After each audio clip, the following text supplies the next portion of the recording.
உத்தம சோழர் இறந்த பிறகு 985ஆம் ஆண்டு ராஜகேசரி அருள்மொழிவர்மன் ராஜராஜ சோழன்கிற பெயர்ல அரியணை ஏறாரு. ராஜராஜ சோழன் அரசரான போது சோழ அரசு ஒரு பெரிய பேரரசு எல்லாம் இல்ல.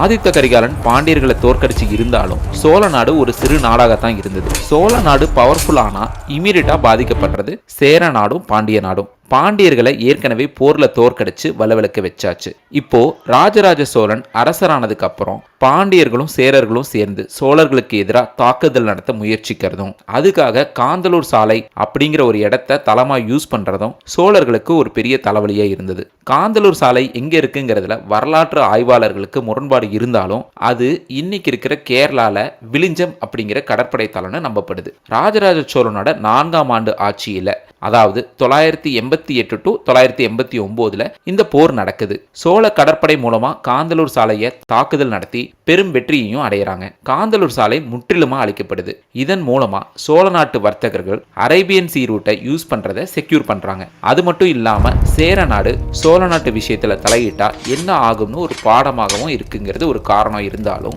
ராஜராஜ சோழன் அரசனானதுக்கு அப்புறம் அவர் வச்சிருந்த சாம்ராஜ்ய விஸ்தரிப்புக்கு முதல் ஸ்டெப் தான் காந்தலூர் சாலை அட்டாக். காந்தலூர் சாலை தாக்குதல ராஜராஜ சோழன் மெய்கீர்த்தியில ஸ்வஸ்தி ஸ்ரீ திருமகள் போல பெருநில செல்வியும் தனக்கே உரிமை பூண்டமே மணக்குல காந்தலூர் சாலை களமறுத்தருளி அப்படின்னு எழுதியிருக்காங்க. மீண்டும் அடுத்த எபிசோட்ல சந்திப்போம். நன்றி, வணக்கம்.